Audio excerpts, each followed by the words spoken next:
नमस्कार, मैं सबा और आप देख रहे हैं N4 न्यूज भारत। स्वतंत्रता सेनानी बिरसा मुंडा का आज शहादत दिवस मनाया जा रहा है। दरअसल इसी दिन साल 1900 में रांची जेल में बिरसा मुंडा ने अंतिम सांस ली थी।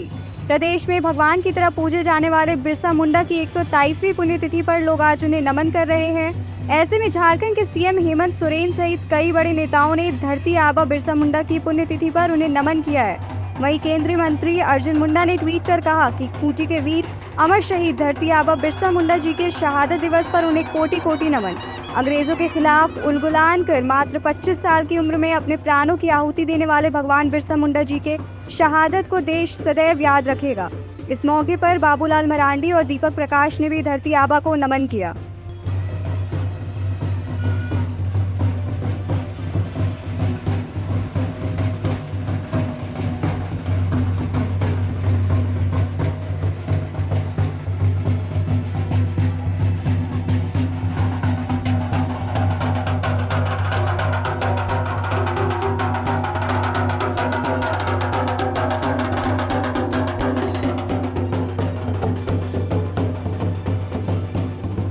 इस मौके पर पहले तो भगवान बिरसा को श्रद्धांजलि।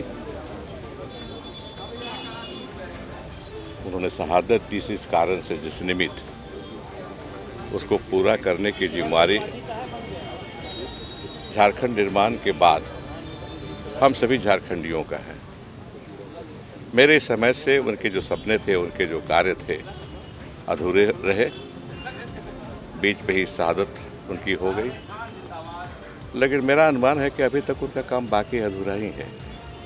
जमीन का ले लें, उनकी शहादत के बाद 1908 में CNT एक्ट बना।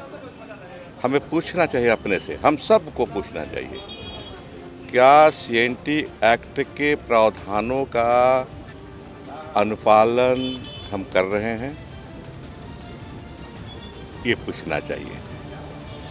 फिर झारखंड बनने के बाद उनके सपने के अनुसार बना झारखंड। उसके बाद हमको लगना है झारखंड को आगे बढ़ाने में। हमको ये आंकना होगा कि हम कितने दूर आगे बढ़े हैं निश्चित रूप से आगे बढ़े हैं, लेकिन कितना दूर, मंजिल कितना दूर बाकी है। मंजिल को चलना है तो कदम को तेज बढ़ाना होगा मेरे ख्याल से। तो हम उसी ओर बढ़ेंगे। वर्तमान सरकार भी उसी ओर बढ़ रही है, हम उसी ओर बढ़ रहे हैं। कमी कहाँ रह गई? कमी होती है समय के साथ, समय के बहुत से बाधाएं होती हैं, समय के साथ साथ कमी रहती है।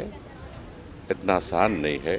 आप जब दौड़ते हैं तो बाधाएं बहुत होती हैं, चलते हैं तो बाधाएं बहुत होती हैं। उन बाधाओं को पार करके भी हमको आगे बढ़ना है। शहादत दिवस है और बलिदान दिवस है, और हम सब लोगों के लिए, पूरे देश के लिए प्रेरणा के वो स्रोत रहे हैं। देश की आज़ादी में उन्होंने संघर्ष किया, अपनी संस्कृति को बचाने के लिए संघर्ष किया, और ऐसे महापुरुष के लिए हम सब लोगों के लिए नमन करने का दिन है। और साथ साथ उनके बताए हुए रास्ते पर चलते हुए झारखंड और देश के लिए हम सब लोगों को एक अथक उन्होंने एक इतिहास खड़ा किया, उसके पीछे चलने का हम सब लोग संकल्प लेते हैं। लेकिन साथ साथ भगवान बिरसा मुंडा के बाद प्रधानमंत्री श्री नरेंद्र मोदी जी ने, देश के यशस्वी प्रधानमंत्री जी ने 15 नवंबर को जो जनजाति गौरव दिवस भगवान बिरसा मुंडा की जयंती पर रखा है, इसके लिए देश की जनता भी नरेंद्र मोदी जी को अभिनंदन करती है। और ख़ास करके हम सब लोगों को, देश के सभी लोगों को, इन जहाँ पर इनकी शहादत हुई है वो स्थल जो पुराना जेल कहा जाता, आज वो बिरसा मुंडा जी संग्रहालय है, उसको सबको देखना चाहिए। उसको देखने से पता चलता है कि उनकी अमर कथा आज हम सब लोगों के लिए कितना बड़ा दिव्य पुंज की तरह वो काम कर रहा है। सर, ये भगवान बिरसा मुंडा के आदर्श थे, उलगुलान था इतने कम उम्र में, और आज की राजनीतिक परिस्थिति में क्या आपको विरोधाभास लगता है? देखिए, भगवान बिरसा मुंडा उस वक्त भी प्रासंगिक थे और आज भी प्रासंगिक हैं। प्रासंगिक ये हैं कि उन्होंने संस्कृति, अपनी संस्कृति को, देश की जो पुरातन और सनातन संस्कृति है उसके लिए संघर्ष किया था, और आज भी वो सनातन और पुरातन संस्कृति पर हमले हो रहे हैं। और हमले हो रहे हैं तो ऐसे उनके बताए हुए रास्ते पर चल करके उन हमलावर को जिन्होंने संस्कृति पर रक्षा करने का संस्कृति पर खतरे डालने का काम किया है, उसके खिलाफ भी एकजुट होकर के संघर्ष करने की आज भी जरूरत है। ऐसी खबरों के लिए जुड़े रहे N4 न्यूज़ भारत के साथ।